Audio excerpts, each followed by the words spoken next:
Assalamualaikum warahmatullahi wabarakatuh. Perkenalkan nama saya Nina Yunita, NIM 180 32 11 00 69 dari kelas B mata kuliah Ekonomi Produksi Pertanian. Pada video kali ini saya akan mereview jurnal internasional yang berjudul Analisis Perbatasan Metastokastik untuk Efisiensi Energi Wilayah di Jepang yang ditulis oleh Satoshi Honma dan Ji Lihu. Artikel tersebut mengukur efisiensi energi faktor total meta-frontier atau total factor energi efisiensi dari 47 region di Jepang selama periode 1996 sampai 2008 menggunakan Stochastic Frontier Analysis atau SFA. Analisis frontier stokastik merupakan sebuah metode yang dapat digunakan untuk mengestimasi batas produksi, mengukur tingkat efisiensi, dan menganalisis inefisiensi. Berdasarkan artikel yang saya review ini, latar belakangnya yaitu untuk meningkatkan efisiensi energi adalah solusi yang layak untuk masalah energi saat ini di Jepang. Diperlukan informasi rinci tentang faktor-faktor apa saja yang mempengaruhi inefisiensi energi. Dan analisis meta-frontier memungkinkan penulis untuk menguraikan sumber inefisiensi menjadi inefisiensi operasional dan lingkungan produksi yang tidak terkendali. Dalam artikel tersebut menguraikan sumber-sumber efisiensi energi di wilayah Jepang dengan menerapkan kerangka kerja meta-frontier ke total faktor energi efisiensi atau TFEE sebagai efisiensi produk dan input yang berkenaan dengan energi. TFEE diukur untuk mempertimbangkan input lain seperti tenaga kerja dan persediaan modal. Penulis mengelompokkan 47 prefektur Jepang menjadi dua kelompok, yaitu grup 1, wilayah metropolitan, dan untuk grup 2, wilayah perdesaan atau non-metropolitan.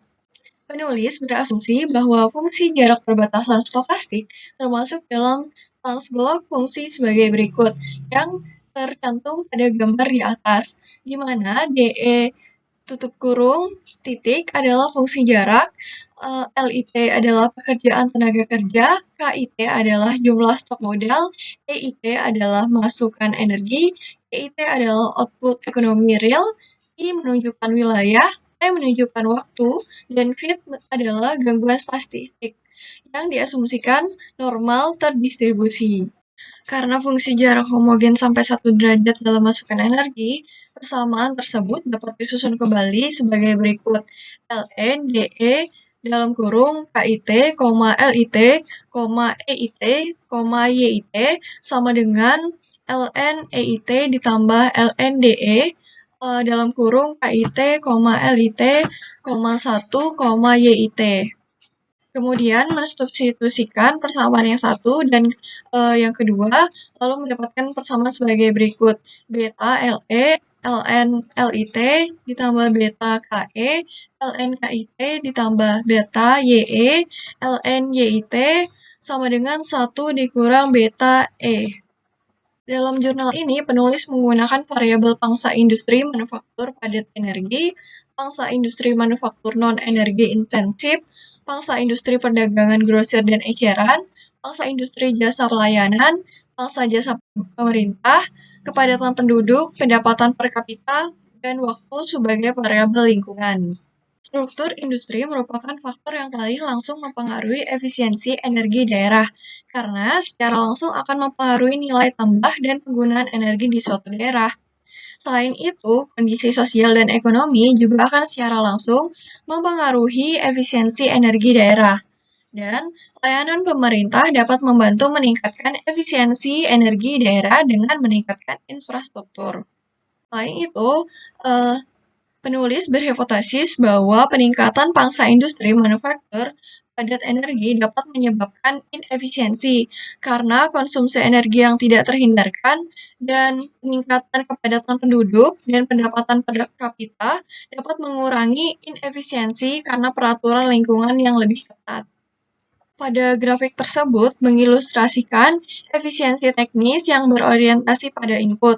Ada dua input, yaitu X1 dan X2, dan salah satu keluarannya adalah Y. Seperti telah dijelaskan pada di awal tadi, penulis mengelompokkan 47 wilayah menjadi dua kelompok, bergantung pada apakah suatu wilayah tersebut memiliki pemerintahan kota atau tidak. Dan untuk kelompok 1 terdiri dari 16 kelompok yang digolongkan berdasarkan daerah metropolitan. Lalu kelompok 2 terdiri dari 31 kelompok yang dikelompokkan berdasarkan daerah non-metropolitan atau perdesaan. Karakteristik dari setiap grup dapat dilihat pada gambar tersebut. Karakteristik dari setiap grup dapat dilihat lagi pada gambar ini.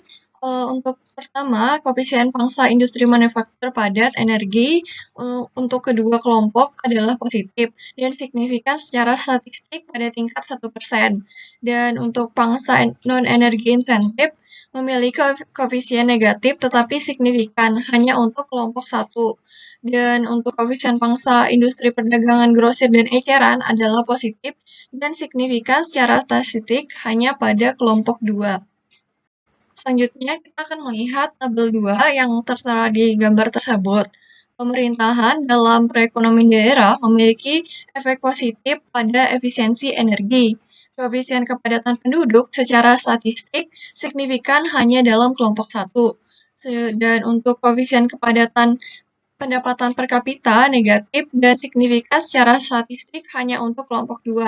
Artinya, semakin tinggi pendapatan per kapita, maka semakin tinggi pula efisiensi energinya.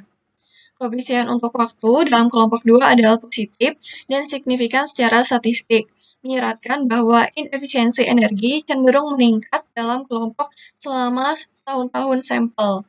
Lalu lanjut ke tabel 3 yang tertera di gambar tersebut, rata-rata TFII grup Kumamoto adalah 0,952 yang menyiratkan pemerintahan paling atas dalam perekonomian daerah yang memiliki efek positif pada efisiensi energi di antara 47 daerah tadi.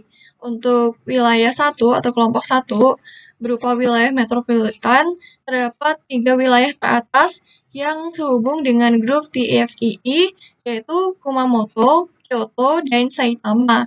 Juga efisien untuk TGR. Dan untuk wilayah terbawah untuk grup TVII, yaitu Hiroshima, Chiba, dan Okayama, juga tidak efisien untuk TGR. Fakta bahwa kelompok rata-rata TFII lebih kecil daripada rata-rata TGR untuk kedua kelompok menunjukkan bahwa inefisiensi energi sehubungan dengan metafrontir terutama berasal dari inefisiensi operasi, bukan kesenjangan teknologi.